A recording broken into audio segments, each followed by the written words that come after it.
get to swim in their Bermuda Triangle? Yeah, did you swim in the No, Bermuda Triangle? but I did swim over Mariana's Trench. Yeah. So That that would was be great. really fun. Kind of an Yeah. eerie experience. Welcome to Narratives and Nightcaps, books, beverages, and author conversations. I'm Bree, always ready to dive into new fantasy worlds and take a step back in time. I'm Megan, part critic, always team physical copy, and forever chasing good thrillers and a great plot twist. I'm Emily, your resident mood reader who thrives on chaos questions and lively book chats. And I'm Jordan, equal parts heart, humor, and high-functioning caffeine addict. I come with coffee in hand, wine on standby, and a Gilmore Girls quote for every occasion. Cheers! Cheers. Welcome back to Narratives and Nightcaps. Today we are so excited to welcome Julia Lovely to the show as she prepares to release her debut romantasy, The Sapphire Sailor's Tale, filled with adventure, a new realm, and one woman torn from the life she thought she knew to a world of fae, monsters, dragons, and secrets. Hi, Julia. Hi, Julia. Welcome to the Hi. podcast. Thank you. I'm so excited to be here. We are so excited to have you. And I think as listeners will, or we can attest to for listeners, we were just gushing over how beautiful your book is. I know Brie have it like absolutely stunning. And this has been such a labor of love. Like I am so excited to dive in and hear all of your thoughts as we dig into this story. Yeah, thank you so much. Yeah, it has been quite the journey learning how to be an indie author. So I'm glad the cover turned out well. Well, book the whole package, but no, Right, right, right. But we'll I'm glad dive you into think the cover is beautiful. Perfect. Well, I think before we jump in much further, we have to kick off the episode with the beverage pairing. So would you share with us what is your nightcap? Okay, so I've been cutting back on my alcohol recently, and so this is actually a new, like I'm trying something new today. So hopefully, I mean, it's good so far, but it's a Recess Zero Proof. And Ooh. it's a mule. I'm a big mule fan. I like a little, like my books, I like a little spice, you know? So Mhm. so ginger is a little bit spicy. So Mhm. so I figured good combo for this evening. And Afternoon Great. how for and how us. is it? Yeah. It's pretty good. Yeah, there's actually a little caffeine in this, which is kind of nice. It's a little Ooh, hit. like that. So Me yeah, too. As a yes. caffeine addict, I Yeah. immediately am like, oh, what else can I add to my fridge? I saw Bree's eyes like light Yeah. up, like, oh, you said caffeine? Oh, I will say, I'm not gonna lie, like I strategically planned out my caffeine today because, well, Emily probably knows this because when we do late recordings for the podcast, it's always the latest for me. And so I have to extend my caffeine intake on the days that we were recording in the evening because I am an in bed by 9 gal, if not sooner. Hmm.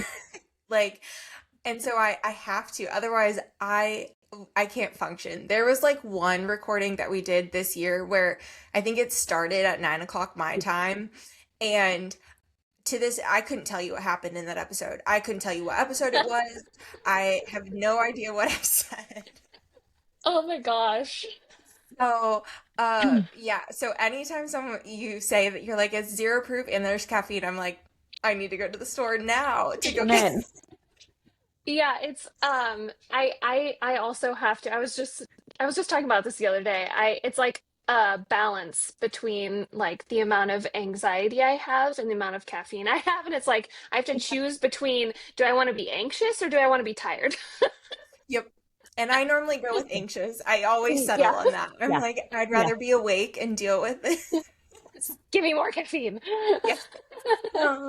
Oh my goodness. Okay. I could go on and on and on about Love that, this. but let's start with a little bit of sort of this or that to get your take on a few bookish Ooh, questions. okay. So, midnight reading with a nightcap, and a nightcap can be zero proof too, or morning reading with coffee or tea. Ooh. Um, Morning reading with coffee or tea. Yeah, I'm a morning person. I like getting up and having that. It's like the only quiet time of the day where like my mind hasn't started like reeling yet with all the stuff I need to do. I just wake up and I'm like, coffee. And so I go downstairs and I make myself coffee and I sit there and I, read a book, or I like to write in the mornings too. So yeah, yeah, I morning. share that, Julia, with you is, like coffee's the first thing. I think it's the only word I can say before I have coffee is like coffee, please. Yeah.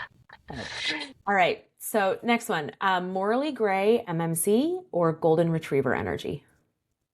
Oh, oh man, this is a hard one. So I'm gonna go with golden retriever energy only because,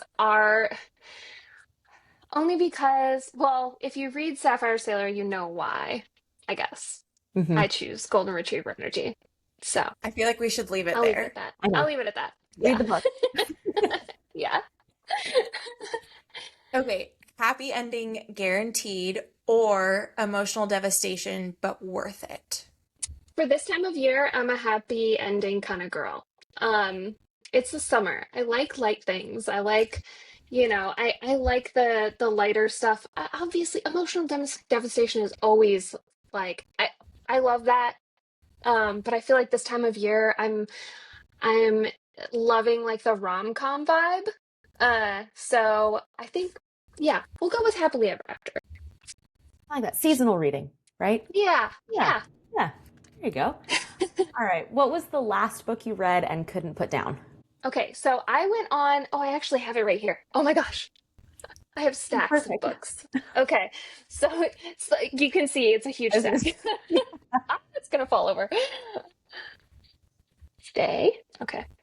So I have been reading Stasia Stark, and I read the whole series in like a few weeks, and there's like 8 books.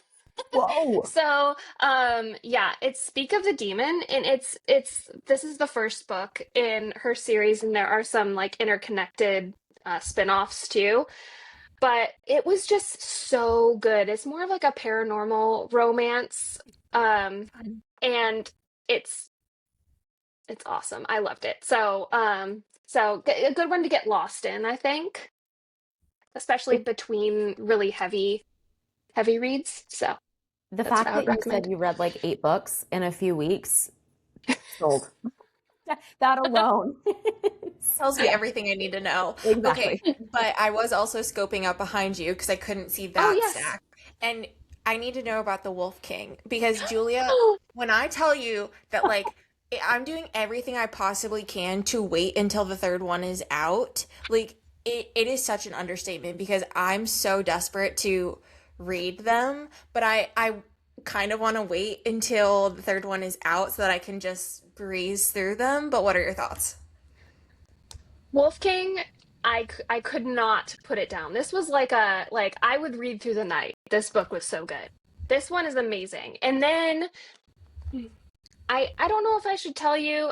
I'm just gonna say when we talk about like morally gray MMCs, one you will love. Love.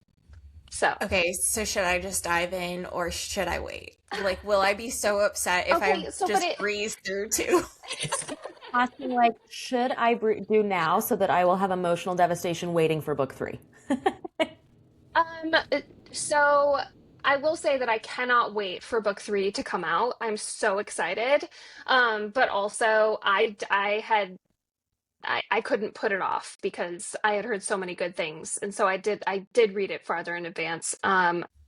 It, would I love to have read everything, you know, like first through the third book all at once? Yeah, absolutely. So if you want to wait, if you're able to wait, yeah, I'm like too impatient for that sort of thing. So when people say like, "Do you want me to wait or should I wait?" I'm like, I wouldn't, but I don't know.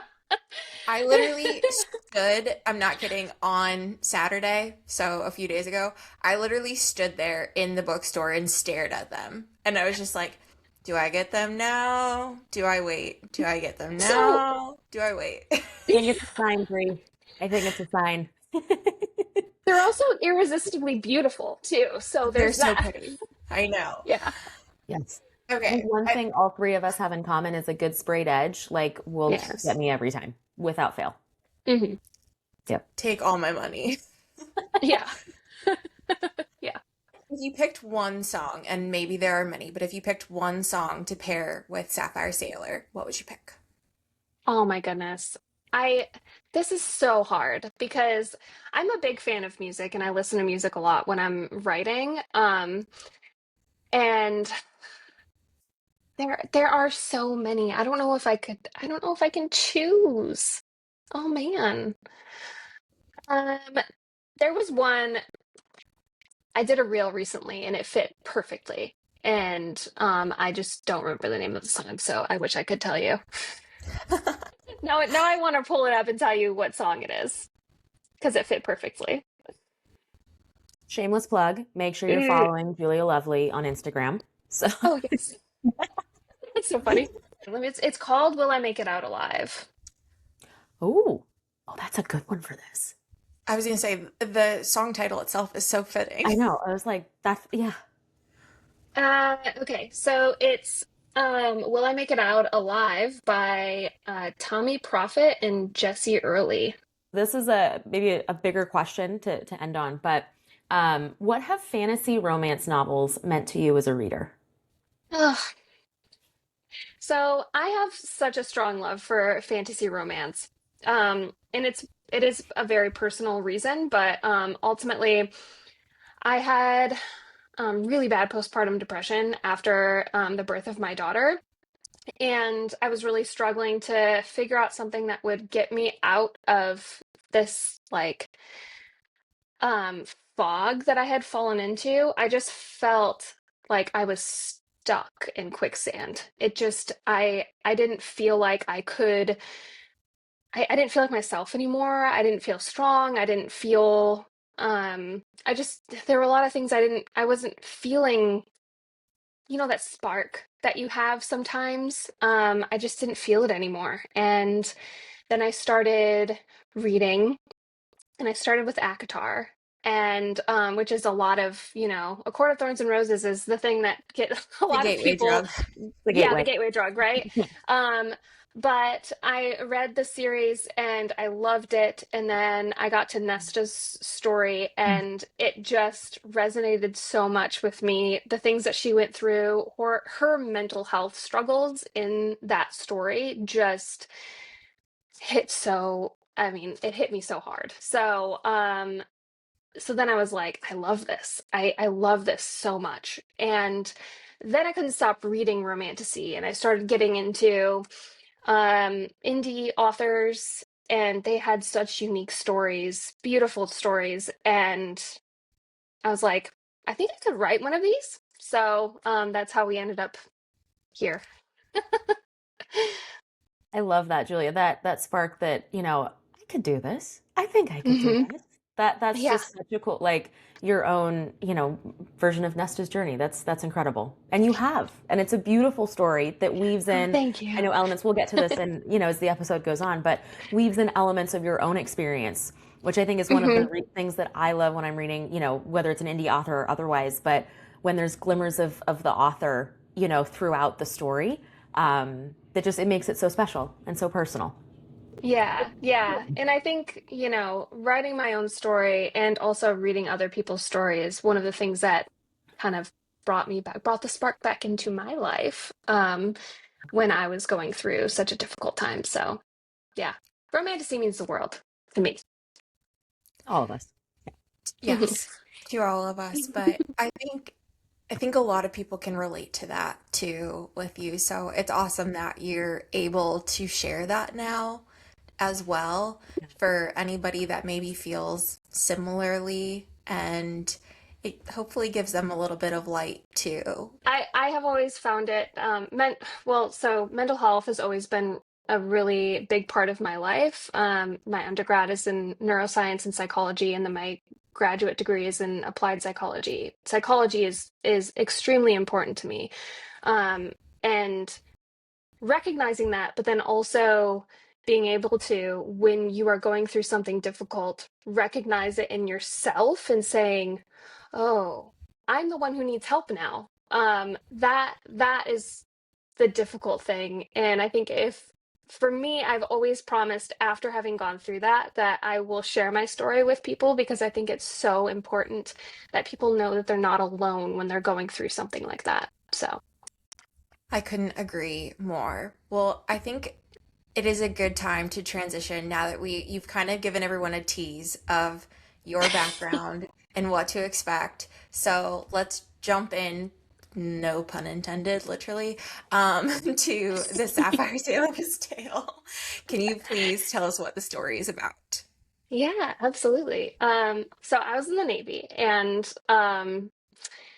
so for me, what made most sense is writing about an officer in the Navy. And so that's what I did.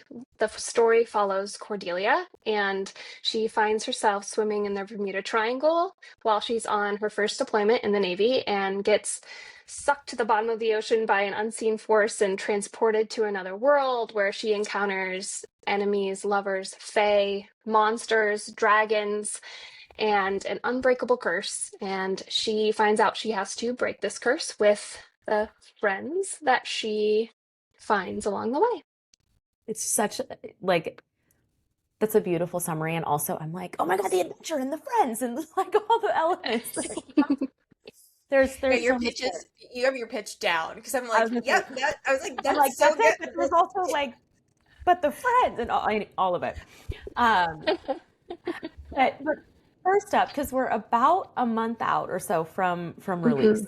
So tell us, how are you feeling that we're like at the finish line, at the goal line, if you will? Weirdly, I am very calm. I have At I know it sounds I know it sounds crazy, but like leading up to this point, it was a little bit more stressful because I was making a lot of decisions and making decisions on the cover artist and finishing up all of the edits and then I received some feedback from an ARC reader like a few weeks ago, and I was able to incorporate it into my book before it was released. So now that all of that stuff is done, I'm like, I could probably start writing again, right? So I'm actually very relaxed because I'm getting back into writing a first draft, which is so much fun. Yeah, so I'm pretty relaxed. I'm very excited. I think it's, I have everything ready to yeah, go. So it's good. sounds like it sounds like now's the time like we get to celebrate. Like the decisions Yeah. are it's like woohoo, right? The party time. Yeah. But I have to ask, because you talked about all the decisions that have come up, after in the last couple of months, right, leading up to this. Which decision did you find the most challenging as you were going through with like edits or cover art or this, since you were going through all of it? Which decision did you find the most challenging and maybe the most fun? Um, so I think the more challenging decisions come to when you receive feedback from people that you respect and love, right? And it's like, oh, well, I think this should be different. And so then you have to look at yourself and your voice as an author and say, hmm, does that make sense for me? I respect that person and I want to make the change because I respect their opinion, but also is it is it is that me? Like, is that what I want the story to be? And so ultimately, I had to make difficult decisions in that, like, okay, well, you know what? I respect that, but I'm not going to do that. And that's okay, right? Because, as a people pleaser, I always want to make everybody happy, I was right? just gonna So, say, I was like, as a yeah. recovering people pleaser, now that you're saying this, I feel like that would be so hard because you're, especially when it is coming from people that have good intentions or coming from a place of love, you respect their opinion too. That takes the people pleasing that we feel inside to a whole new level too. Hmm. Yeah, yeah. So, it's just deciding what you want your work to look like and what is authentic to you as an author. So that's I think the most challenging. Those are the most challenging decisions. That's good advice, I think, for any listeners too that are contemplating writing their own story or in the midst of a draft or wherever they are in the journey, that, as the author, it's your work. It's your voice, it's your Mhm. story, and all of the feedback is just feedback, but staying true to your voice is important too. Yeah, And you're never absolutely. gonna please everybody. as my Recovery. therapist has been telling me lately. And Yes. okay. Um, I I really want to do a deep dive into your background or like what you can tell, what we have time to talk about, because as Yeah. you mentioned, you were in the Navy. You also dedicated this book to fellow women who are in the armed forces, have served, future. And when we first meet Cordelia, like you said, she is aboard a ship. She is also in the US Navy near the Bermuda Triangle, which also leads me to other questions in my brain. So I'm just going to take it piece by piece, starting with how did your personal experiences in the Navy inspire Cordelia? I would say that there are pieces of me in every single one of the characters. And so um so the Navy part, it was really fun because I was able to incorporate things into her experience that you probably wouldn't talk about if you hadn't been in the Navy, right? Um so I think for me it was really fun to reflect back on my time in the Navy and talk about the things that were challenging, but also the things that were just kind of silly and ridiculous and, fun. Like some, I did pull from some of my personal experiences with like the AC going out and stuff like that. Like that, those are like actual things that can happen on a Navy ship. And so it was just fun to reflect back on the difficult things and also the really um, funny and fun things that happened in the Navy too. Like swim calls do happen in the Navy. I've done a couple, Mm. and they're really fun. I did not disappear. I'm here.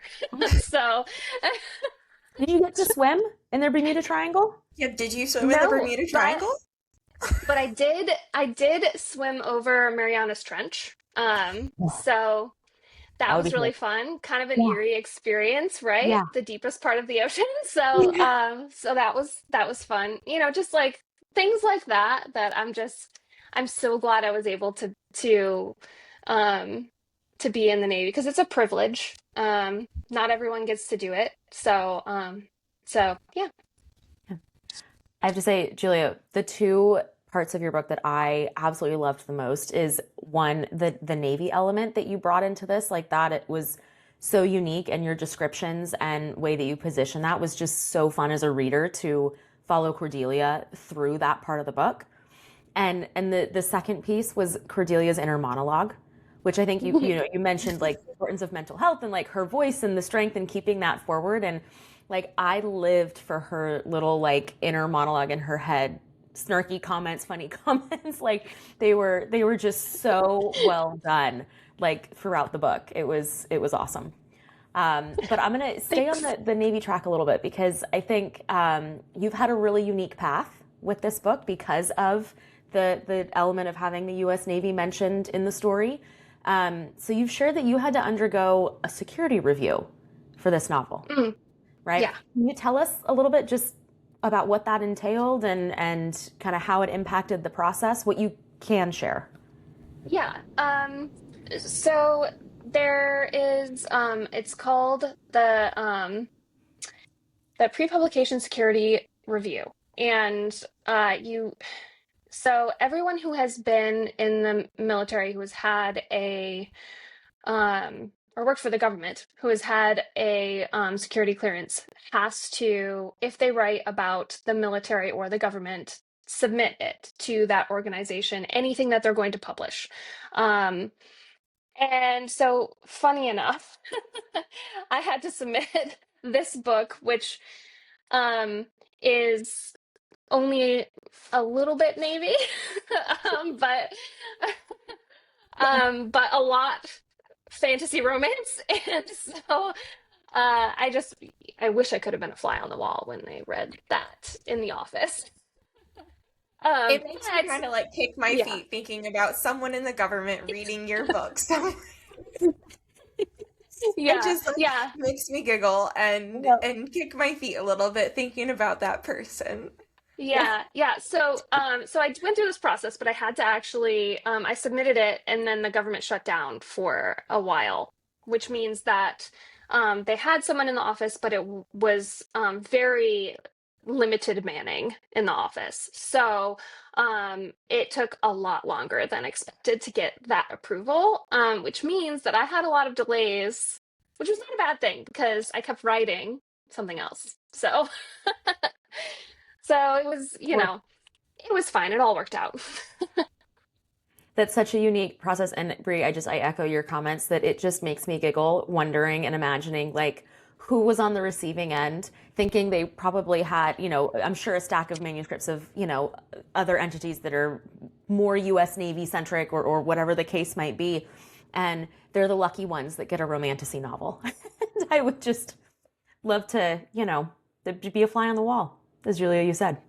Yeah, yeah. I was really hoping it would be a man that reviewed it, but it was a woman. So, Well, that's okay. I'm sure So she it was enjoyed gonna it. be me too. Okay, okay. Well, we'll take it, I guess. It's still the sentiment still applies. It still applies. Okay, so yeah. you didn't swim in the Bermuda Triangle, but I am curious, like, are there other legends and lore from your time in the Navy that sailors and people talk about? In particular, that people are always looking for that I think is actually a thing. Like it does exist. Um, so every night around like at exactly the right time, if it's a clear night, there is what they call a green flash. And Pirates of the so, Caribbean. yes, yeah. So that's actually a thing. And people have seen it before. So, um, so yeah, green flash. It's it's something that people actually look for, and you like watch the sun go down, and And it like, there's yeah, yeah. Across the horizon, the green hmm flashes. hmm I don't think it's as like it's not like a firework. I don't think, but it's but it turns green. I think I don't know. I haven't seen it, so. And I've wow. Is spent a lot of nights at sea, a lot of Yeah. evenings at sea. So, Wow. is there any lore behind like what it does that mean anything to anybody, or is it just like it turns green and then I don't think so. I don't think there's any lore behind it, but it would be cool to write that into a story. there you go. I There should you have written go. it I was into gonna this say, Put story, that in but there. next book. Put put that up there There. for another one because yes, yeah. I think Put we're it in on to the something. Yes. yeah, yeah. 100%. 100%. Jumping kind of more into the story, and Anathera, the Fey realm, hmm which is the center of your story, right, is divided and fractured into provinces, right? That's kind of where Cordelia like enters into the story, and each province influences the powers of the Fey that are in that realm. So I'm hmm curious, which one would you want to live in and have their powers? I think the best place to live would be Terrace, but the I think the coolest place potentially in the future maybe would be Ignatia. Okay, I like it. That's what I think. I would love to have those powers, and I Mm-hmm. would Yes. also love to ride a dragon. So, I'm biased on anything that would get me closer to having a dragon, personally. Yeah. mhm. Yeah, Yeah. If there's an opportunity to bond a dragon, that's probably where you'll find me. Yeah. Okay, well, understandable. yes.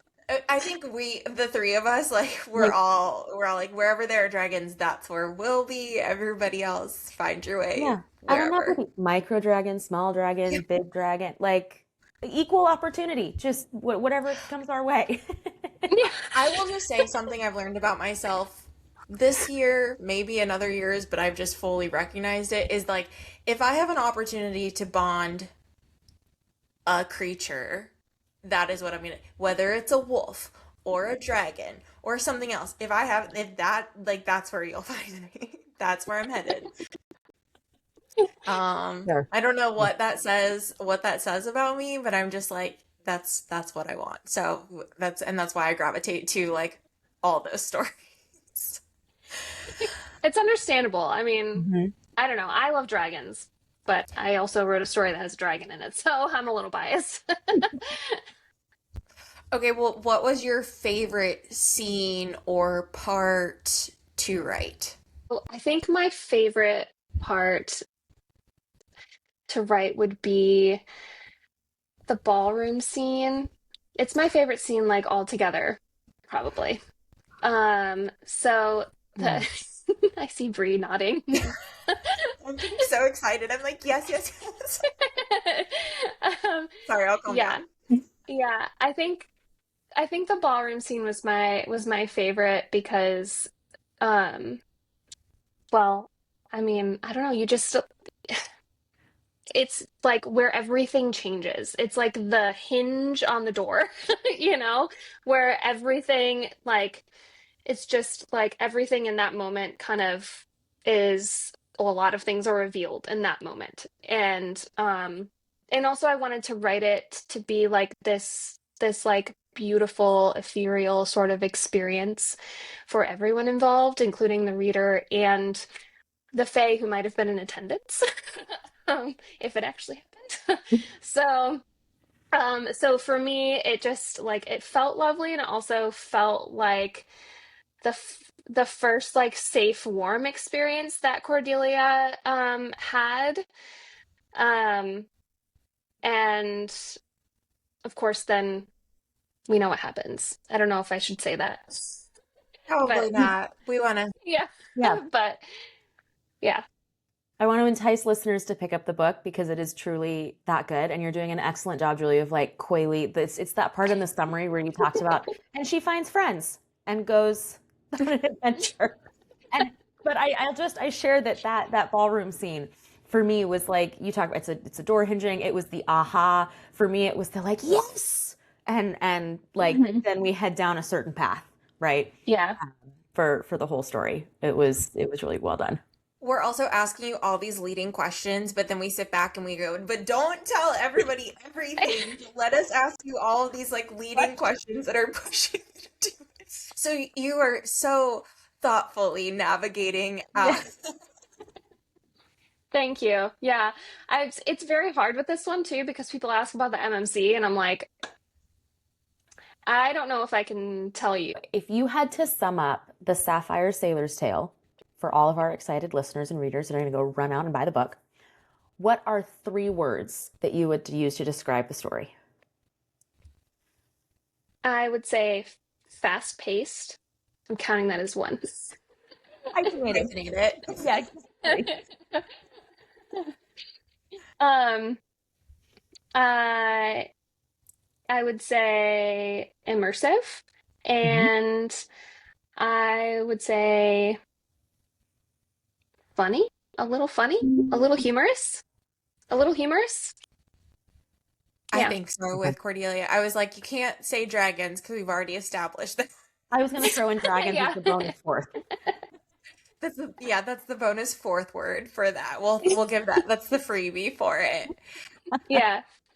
Yeah, I had someone recently told me that they're like, I feel like it's like it's fantasy, but also there's a lot of humor in it, so it could be like kind of rom-commy, and I'm like, okay. It's like fantasy rom-commy-ish. I'm I'm loving the blend though of genres like that. And so not just well definitely I would say with like with fantasy or romantasy and rom-com for yours too, but I'm even thinking and sorry, this is like top of mind, but I'm loving it across genres because we just finished Widow's Bay on Apple TV and that was such a brilliant blend of humor and horror. Um, like Ah. I hadn't Mhm. seen anything like it, and to me now I'm like I have to tell everybody about this. And so I'm loving that you and other writers, whether it's for film or for other books, are kind of incorporating like all of the above or like sort of blending two of them really well. I think it makes the stories unique and different, and we can always use a little bit of comedy or humor in any of the stories too. Yeah. Yeah, I appreciate that about Cordelia too. It's, but it's also her coping mechanism, She's like a Navy girl, and so she likes to use her humor to get her through difficult situations. And so she kind of like, you know, I think she that's why I she found her so relatable. And Just because Mhm. I thought about that a lot. I didn't serve in any of the armed forces, but as someone who also loves to cope with humor or make jokes that only people like Cordelia then understand, and everyone else gives you weird looks because they're like, why are you joking about that? That's a little dark, or that's Yeah. maybe so I found her really relatable because of that, and it made it not only fun to read, but also just what made her so endearing for me as a reader, at least because I could really connect with her on that. I was just gonna say that, Brie. That was one of the things that stood out, like, is she felt very real to me as a reader. Very, and Julia, you balanced so well. I thought she, like you said, she's a Navy woman. She strong and confident and like, went into these situations, but you also were privy to her, like what was going on in her head. And it was the total spectrum of like sadness and worry and a little anxiety and humor and all of it kind of wrapped up, that she honestly is one of the few FMCs that I've read that felt real, like honestly very very human, and jumping out of the page, which was really fun to read. Oh, I'm so glad. That was the goal. Um, I Yeah. honestly, like, I wanted her to feel very human because Mhm. she, well, for the longest time she was, right? Is. Yeah. Well, maybe I shouldn't have said that, but um but um that one you can tell on the front on the cover of the book, so it's fine. Um That's true. Yeah. That's true. yeah. All you have to do is look at the cover and Yeah. There you go. Yeah. Um but so I think for me it was like this is a real woman who is coming from the human world, modern day, and she's being transported into a different a different world. And so everything is going to be unfamiliar to her. Things are going to seem weird, and I want them to actually seem like, if you're reading it, like if I was transported, how would I feel in this situation? And so it was a little bit easy in that sense because I was able to be like, oh, well, a human would think that's very weird or rude or, or scary. That would be scary. Yeah. So so I think, that was kind of how Cordelia ended up with the inner monologue. Is I just wanted the audience, I wanted the reader to see her Mhm. um as a regular human, like she's your friend Yeah. who got lost in another world. So, Casual. yeah. who got sucked through the Bermuda Triangle. No big deal. Yeah. Yeah. Okay, so I'll touch a little bit on aspects of your independent publishing, self-publishing journey. What I'm curious, and I think that this, because it's just so important when we talk about all of the different publishing paths that are available, but why did you decide on self-publishing this book? Hmm. So this was actually a difficult decision because I was initially thinking I was going to try to query, but then after having looked at it and researched it and talked to some indie authors, I realized that indie publishing was the best route for me. And that's for a lot of reasons, but ultimately, I just wanted the flexibility.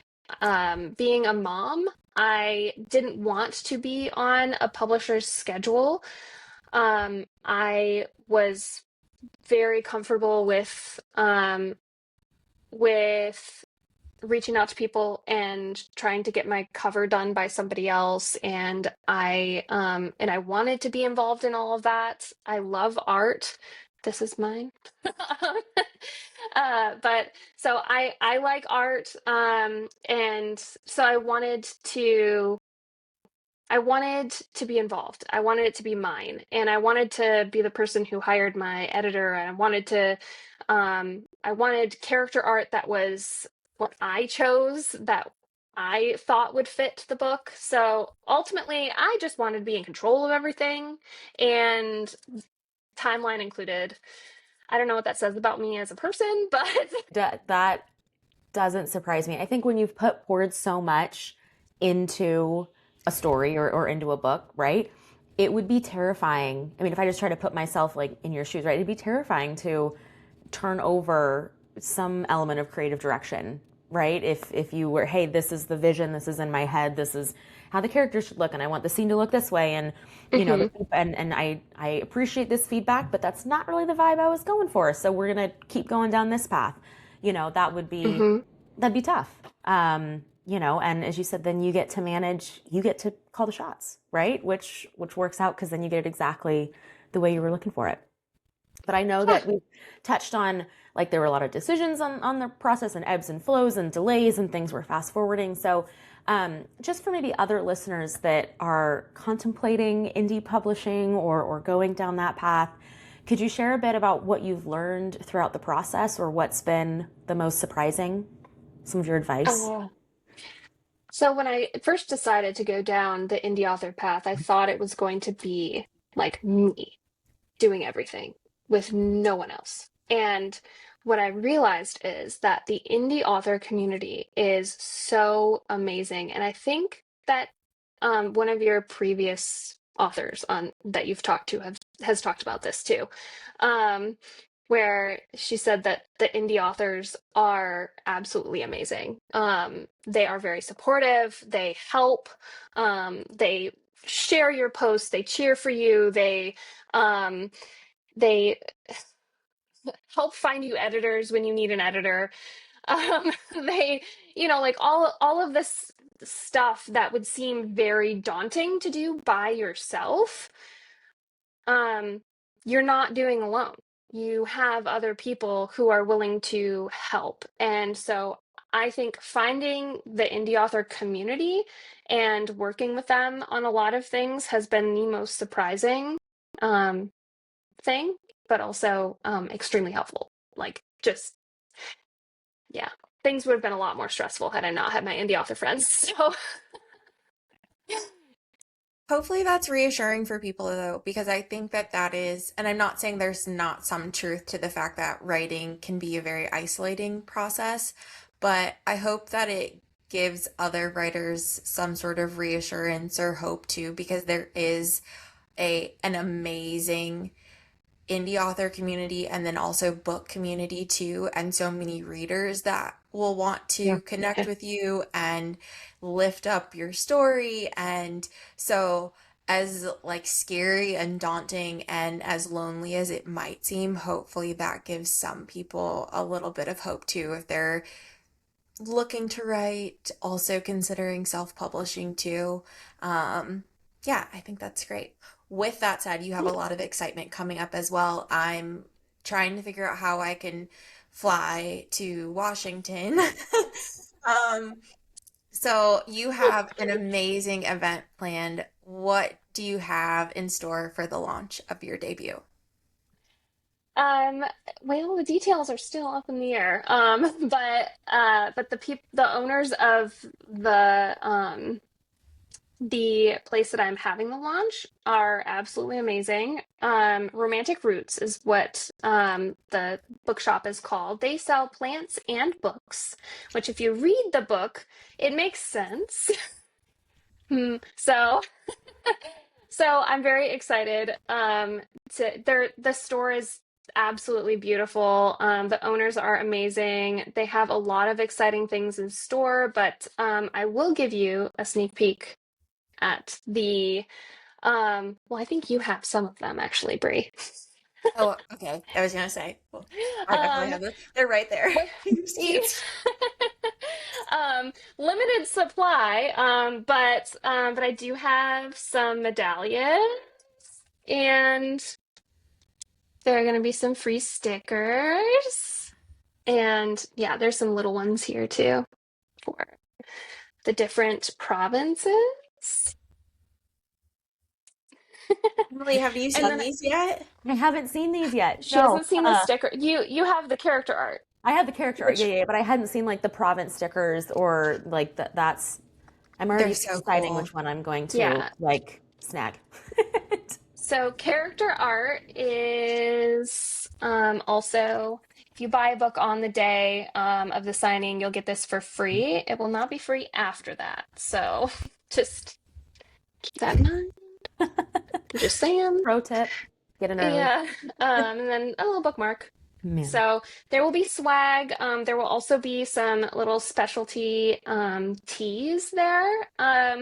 So little sapphire colored tea, and some other things that are being planned in the works right now. But it'll be a lot of fun. They're really doing it up. So I'm really excited that I'm working with Romantic Roots. I think they're going to do an amazing job putting something together for this launch. And what date is that planned for? Oh, it's July 25th. So It launch is on day your actual launch day. on my actual yes, launch day. Yeah. Okay. Perfect. I'm so excited. It's gonna be so fun. I have such FOMO. We'll I FaceTime want to you and Brie. We'll bring you into the party. I It's gonna be so fun. And I think Yeah. Julie, you picked a. I mean, like you said, plants and it's romance perfect. novels. It's perfect. It's perfect. Yeah. Yeah. It's a great store. There's a lot of other stuff in there that's I could every time I go in there, I'm never gonna make it back the amount of money that I've spent in that store. I've spent so much money in there. So it's an awesome I love it. bookshop. I love it. Well, Julia, I have to ask, your current work in progress is called The Dreamer's Phantom. What can you tell us Mhm. about this one? Um, so A Dreamer's Phantom is I'm about two-thirds of the way through writing it. And I'm really excited about it. It's about a young woman. It's a woman who is has always had terrible nightmares, and she ends up encountering this phantom who saves her from a terrible nightmare that she is having in her adulthood. And she then finds out that this phantom is actually the source of her nightmares. And there is a whole other world of phantoms that feed off of the adrenaline that uh, that people produce while they're having nightmares. And so she ends up uh, falling in love with this phantom in her nightmares. And then he has to save her from a real life nightmare and find a way to defy the laws of nature and cross over into Earth and save her. So that is that's the Dreamer's Phantom. I That's think my Bree's in like, progress right sign now. me up. Yeah, I'm like, do you need a beta reader? Yes. Like, I'm here. I volunteered. I Um, will need beta readers. But it Sign is us up. kind of it's like a mix of horror and romantasy. So there's a little bit of like well, it's nightmares. So you do have some, pretty, I guess, terrifying themes, if that's word. So scary themes. But it's a lot of fun. And I will say that the romance is not dark, but it's a dark romantasy. So the environment is dark, the things that happen around her are dark, but the romance is not. I'm so intrigued. I'm like, sign me up so fast. I Yes. I am there. Yeah. Yeah, Um, I actually have right now that project is a little bit on pause, but planning on still having it'll be in the spring release date. And I have a special little project going on right now. Nobody else knows about it. So this is like I haven't talked about it at all. It is a Christmas themed romantasy novella. This. Yeah, and it's called The Christmas Choosing, and it is a woman who has to she among other 25-year-old women have to choose their life partner, who they're going to marry in a choosing ceremony.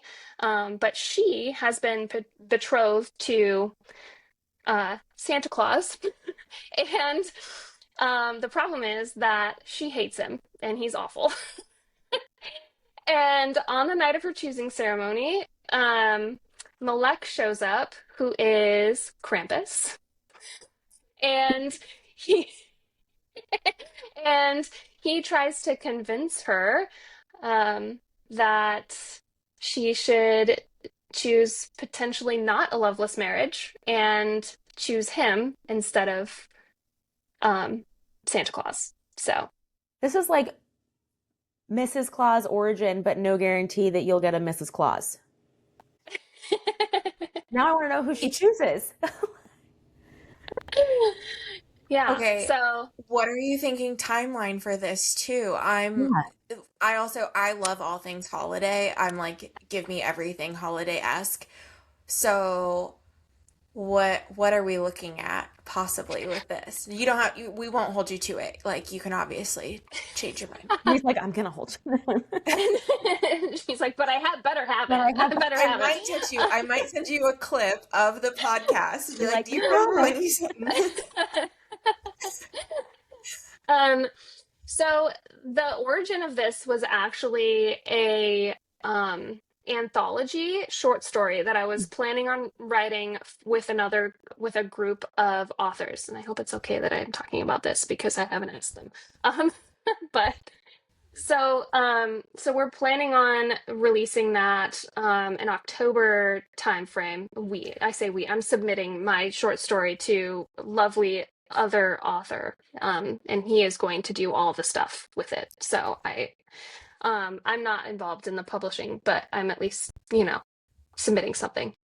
So part of this story will be in that anthology, and then so just the first little bit, and then I I planned on this being much shorter story than what it actually was, and then I started writing it and I'm like, oopsies, this is big. And so so then I I ended up just continuing to write, and I'm like, I gotta get this done fast if I want to get this out before Christmas. So it's going to be out in November sometime. This November. Oh my Yeah. goodness. Yes, and I mean, it's happening because my editor is is scheduled, and I have a cover artist and everything, so we're moving. It's happening. So, yeah, That's Julia, amazing. when do you sleep? I don't. I Good don't. Good question. I'm No. going like you've got a toddler. You like you're doing so much writing. You've got a book launch happening. When do you sleep? Yeah. Um, yeah, I mean, I find time to write here and there, you know. Like I always when my toddler is in her little music class, I am in my car writing, and I do little sprints and it works out well for me. And then at times I stay up very, very late writing, but um I mean, I love it. I love creating stories, and so if I have the opportunity to do it, then I'm gonna sit down and do it. So I might as well publish them. So yeah, I just Absolutely. Oh, I'm so excited for both of us. Please keep us in mind if you need anything, want us to I'm read anything. But with all that said, do you have absolutely, yeah, plans to return to Cordelia and Anathera as well? I do. Um, yeah, so but it won't be Cordelia's story. Um, it will be a lovely side character, Bridget. Yes. I was waiting for that. Same. I was like, go ahead, say it, tell us. We can edit it out later if you don't want anyone to know. Yeah, I mean, I usually hold off if someone is actively reading it, but I mean, the book is going to come out, and so anyone who reads it after the second book comes out will know that Yeah. it's Bridget's story, probably based on the title. So yeah, I do plan on returning to Anathera, but it will be another interconnected standalone. And the way that the Anathera world is going to work is each queen in the world is going to get her own story. So we'll have Bridget next, and then some others will follow. I have not decided which one's coming after that, so I'm not going to make any promises. And then they're friends. And then they're friends. Yeah. I love that you're focusing though just on like the strong women at the heart of each one. I think that is so amazing. I can't wait to return as well. For everybody that wants to follow along with all of the exciting news and stories you have coming out, where is the best place for them to connect with you? Well, I'm on Instagram, and that's probably the easiest way, but I also have a website. It's julialovely.com. And then I also have an email address. So if you want to be on an ARC team or you just want to stay up to date, you can reach out to me at authorjulialovely@gmail.com. Well, early congrats. I wish I could be there with you guys next month. If I somehow find my way to Washington, I will keep you Join us. both posted. But early congrats and thank you so much for sharing your debut with us. We cannot wait for readers to explore this exciting world that you have created.